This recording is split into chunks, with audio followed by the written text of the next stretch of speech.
Siamo con Giovanni Bovo. Giovanni, stasera secondo me i due portieri assolutamente migliori in campo.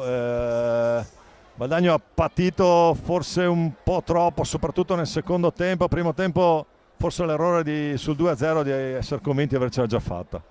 Intanto complimenti veramente al Montebello perché ha fatto la partita che doveva fare, ci ha tenuto sulle spine per tutti i 50 minuti perché alla fine abbiamo fatto il 3-1 a 10 secondi dalla fine, ma non c'entra.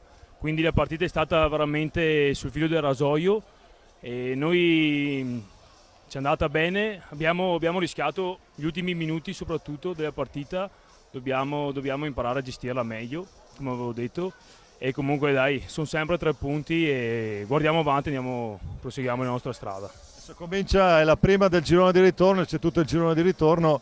Abbiamo detto il girone d'andata, 2 sole sconfitte, un bilancio sicuramente positivo, adesso c'è da guardare avanti e continuare a lavorare. Sì, no, chiaro, abbiamo chiuso il girone d'andata a sesti, abbiamo perso 2 partite, abbiamo perso diciamo dei punti pareggiando 6 partite mi sembra, comunque niente, noi dobbiamo guardare avanti, dobbiamo affrontare ogni partita con il modo giusto, con il piede giusto e solo così riusciamo a portare a casa i risultati. Grazie a Giovanni Bovo, buon lavoro, buona continuazione, a presto. Grazie Gio, ciao.